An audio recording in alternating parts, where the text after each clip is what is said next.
time the airplane flies over. Now the airplane is powered by the track with the 340 cubic inch round radial engine. With that big old pocket half the sound of the power that you hear marketing from. Then we'll pull up, those times, pick it up, sit down, and a big old T-6 right in front of us. Now they've got a first dedicated to the Texan.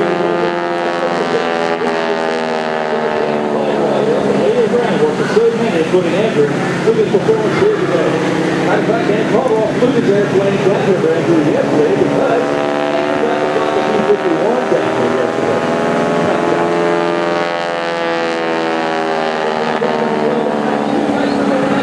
So many good planes coming around this afternoon.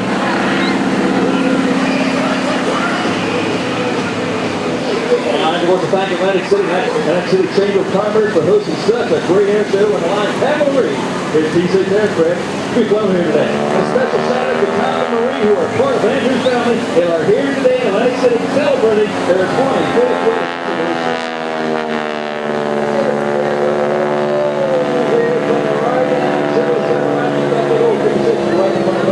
This is the T-6, a T-6. They call it trainer aircraft. Any airplane back in World War II with a T in front of them, it was a trainer. The T-6 was the advanced trainer, which you see Andrew flying course this afternoon. Our pilots back then would set down the T-6 into a P-51, a P-47, a P-51, or maybe P-38. Some of the airplanes they would have been flying after they got checked out from the T-6. A two-place airplane weighed up 5,500 pounds. This used to be called the poor man's warbird. Now you gotta think about this. He's got 600 horsepower out there. Easy way to figure how much fuel it's gonna burn. Take that 600 horsepower, drop that last year. There's a lot of 600. You got 30 gallons an hour in cruise what that airplane's gonna burn flying across country. And after the equation works, the little 65 horse Continental is right on up to the big P-51 Rolls-Royce Merlin engine. A good rule of thumb to figure how much fuel is going to burn at $7 to $8 a gallon today.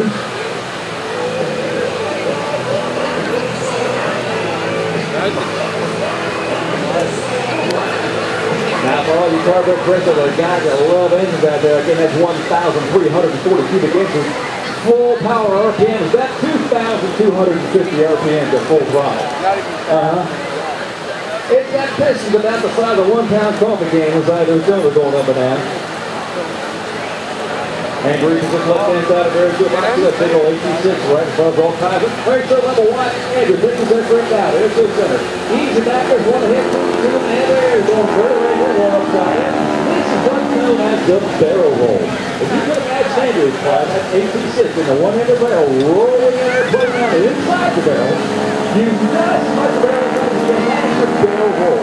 You're going to see all kinds of different rolls out there in Texas. Barrel roll, point roll, slow roll, top roll, hand roll, shoulder roll, all these rolls that you see. Rolling at 360 degrees.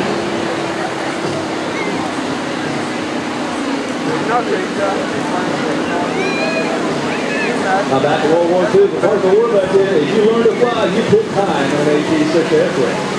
The Army Air Force called this the T-6 Texan aircraft. The Navy called it the SNJ aircraft. And a President American Canada called it the Harvard. All the same airplane built in North Carolina. Yeah, I want to see a jet, man. Forget these little planes. Not gonna see much this year because the budget cuts. Oh, really? Yeah. Again, you're buzzed by the high-speed pass of the T-6 aircraft. I know that airplane.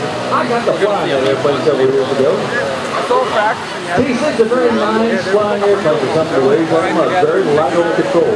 Now, don't worry about the smoke system. Any airplane says they know the aircraft is not on fire. Somewhere inside their airplane, they have a fuel tank. And inside that fuel tank, they put smoke on. They also have a switch on the throttle, maybe a stick. They put the switch on, it starts a fuel pump. That fuel pump pumps that smoke roll with the hot exhaust system of the aircraft, and it turns into smoke you see coming out of the tailpipe right now. It's biodegradable and it's not going to hurt you. As your comes up left-hand side, watch out, don't drop your load down, see down. Making sure to keep Pamela Marie right where he wants in front of us. And they go, how come it goes upside down? The smoke sometimes works, sometimes doesn't work. Well, inside that smoke tank they have what's known as a flop tube. And it's just a little wiggle in it, but pickup tube with a smoke roll, and it flip flops up and down, and keep the smoke roll going to the smoke. Now, this is everybody in front of the line.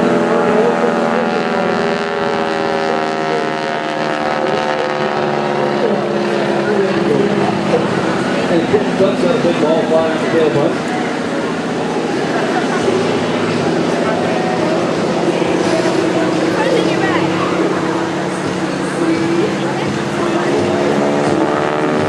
All of our piles say for flowing on that part of us is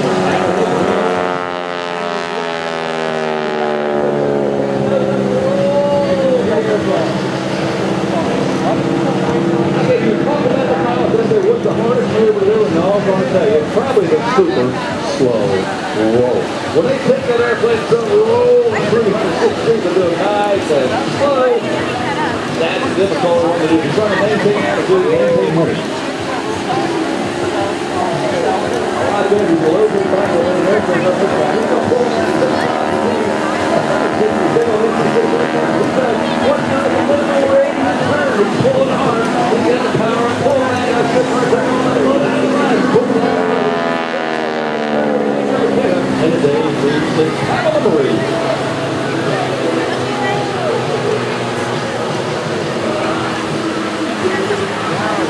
Now, getting the cameras ready, and Andrew repositions Pamela Marie. Left-hand side is very good. Mike comes to her. The nice photographs is pretty. One of the pretty T-6 flies on the circuit today. Okay, Mr. Andrew McKenna, the airplane is right at base of DC, or base number 2, so wherever you want to put it now.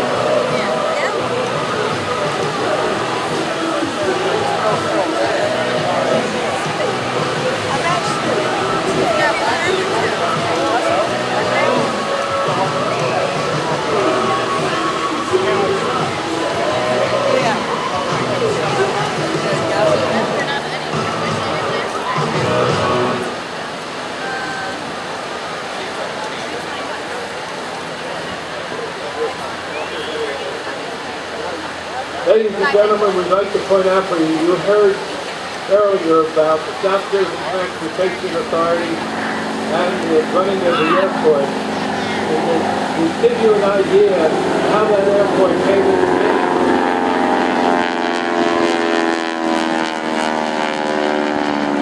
During the Second World War,